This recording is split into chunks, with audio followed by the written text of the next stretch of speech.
On the same day the world is told things are under control, a drone sparks a fire near a nuclear plant. Washington treats Taiwan like a bargaining chip, and multiple governments are openly preparing for the next round of fighting. The headlines sound separate, the pattern does not. Today's rundown pulls together several stories that at first glance look like they belong in different folders. But once you line them up, you start to see the same playbook. Pressure, escalation, deniable force, and a lot of careful language designed to make all of it sound normal. We're going to break down what the articles actually say, compare how they frame it, and look at what gets left out when the news cycle moves too fast for anyone to ask the obvious questions. The most serious story in today's batch is the one that's getting the most sanitized treatment. A drone hit the edge of the UAE's only nuclear power plant, and authorities called it an unprovoked terrorist attack. No injuries, no radiation release, no immediate attribution. On paper, that sounds like a narrow escape. In context, it looks more like a warning shot, in a region where every warning shot is now a rehearsal for something bigger. At the same time, Iran says it has sent its response to the latest U.S. proposal through Pakistan, which is acting as mediator. But if you read the different reports side by side, the word mediation starts to feel a little optimistic. One account says the talks are ongoing through Pakistan. Another says the negotiations have stalled. A third says the U.S. wants Iran to give up major parts of its nuclear program, move enriched uranium out of the country, and accept a deal on Washington's terms before the shooting starts again. And then there's Trump. He's posting that the clock is ticking, saying Iran had better move fast or there won't be anything left of them. That is not the language of the stable ceasefire. That is the language of a deadline attached to a threat. What's missing from a lot of mainstream coverage is the strategic picture underneath all of this. The issue is not just whether a new war starts. The issue is that the region is already being treated like a pressure cooker. The Strait of Hormuz matters because it carries a massive share of the world's energy supply.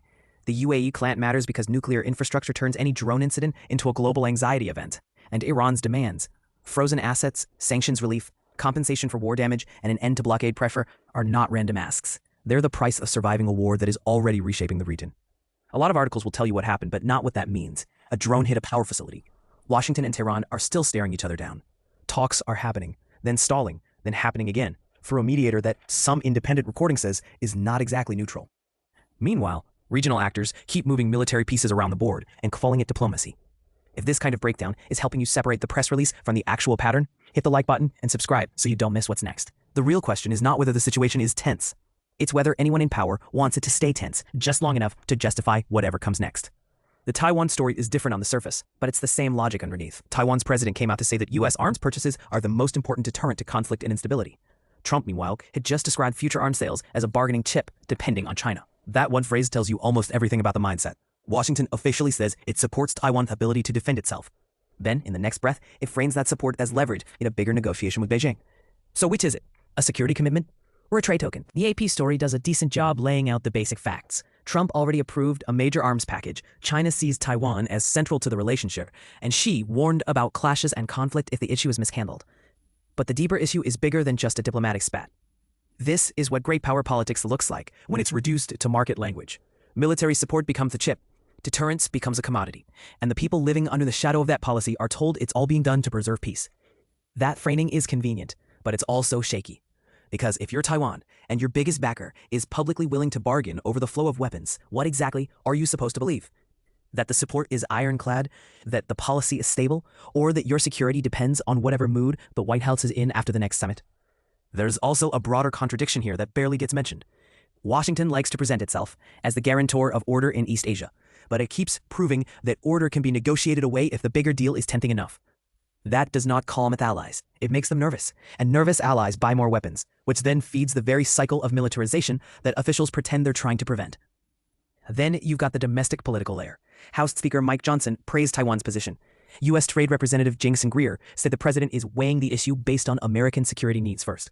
That sounds principled until you remember that the same administration is openly using the possibility of arms sales as a bargaining tactic. The message becomes less about deterrence and more about control. So yes, this is about Taiwan, but it's also about credibility. Once a government starts treating commitments as negotiable props, every partner starts asking the same thing. What happens when I'm the bargaining chip? This is where the day's news starts to look like one long argument about how force gets narrated. In Nigeria, Trump claimed a U.S.-Nigerian operation killed a senior ISIS leader. The Nigerian military then doubled down and said the man had been positively identified, despite social media pointing out that the same name had reportedly been used in an earlier announcement. Maybe that's a naming coincidence. Maybe it isn't. But the bigger point is that the language of certainty always arrives before the public can verify the details.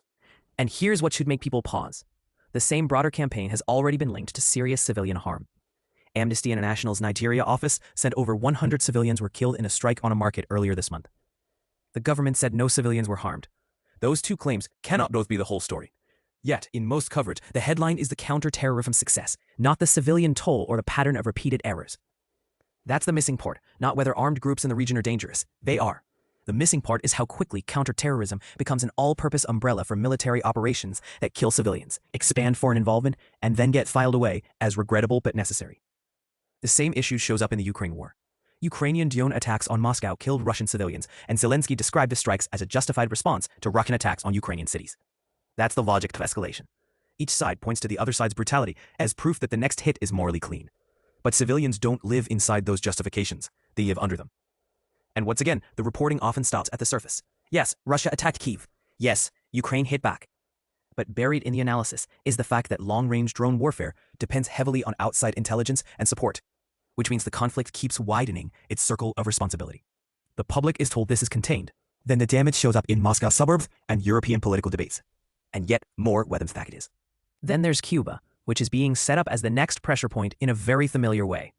One report says U.S. officials are looking for pretexts to intensify action against Havana, including old legal cases and allegations about drones. Another report notes that the government doesn't even consider Cuba an imminent threat, but still keeps floating scenarios that could justify military action later. That's the trick. First, you create the narrative that danger is developing. Then you cite the narrative as proof that force is necessary. It's not new. It's just dressed in updated language. And if you zoom out, the pattern is hard to miss. One story is about terrorists in Nigeria, another is about justified strikes near Moscow, and another is about Cuba being framed as a growing threat before any real evidence has been established publicly. Different geography, same structure. Identify an adversary, sharpen the threat language, and let the bureaucracy do the rest. Two more stories today show how normalized all of this has become. First, Israeli forces intercepted a Gaza-bound aid flotilla off Cyprus in international waters, according to the organizers. They called it piracy. Israel had warned the boats to turn back. The convoy said it was on a non-violent humanitarian mission. The details matter here, because this is the kind of episode that gets flattened into security jargon when it should be treated as a legal and humanitarian crisis.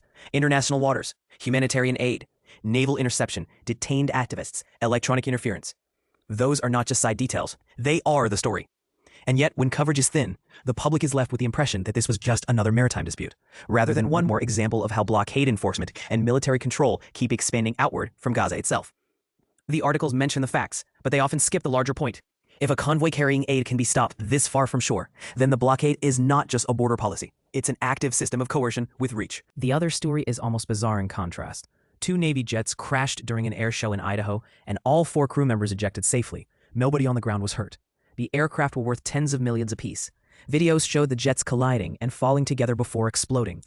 It's a dramatic aviation accident, but it's also a reminder of how much modern military power depends on precision right up until the moment it doesn't. And that's the connective tissue with the rest of today's headlines. Whether it's a drone near a nuclear plant, an airstrike in Nigeria, a naval interception off Cyprus, or a fighter jet collision during a performance, the public is constantly told that advanced force is managed, professional, and under control. Then something slips, and suddenly the margin for error is visible again. That's what mainstream coverage tends to smooth over. The spectacle gets emphasized, the system gets protected, the people most exposed to the consequences become footnotes. The big picture from today is pretty clear. 1. The Iran crisis is not cooling down. A ceasefire that still allows threats, blockades, and drone incidents is not much of a ceasefire at all. 2. Taiwan is being treated less like a partner and more like leverage in a US-China power game. 3. Counterterrorism language in places like Nigeria can hide civilian harm and muddy the truth. 4. The war in Ukraine keeps widening through drone warfare, outside support, and escalation logic that civilians do not control. 5. Gaza remains under blockade enforcement that extends far beyond the shoreline, while the public is told these are isolated incidents. And underneath all of it is the same habit. Official narratives keep the focus on events, while the real system behind them stays out of frame. If this breakdown helped to connect the dots, give the video a like, subscribe to Daily News, and drop a comment with the headline you think is being misread the most right now. I'm especially interested in which story you think has the biggest hidden consequence. And in the next video, we're going to follow the thread that connects these crises to the next round of political pressure building in Washington and overseas.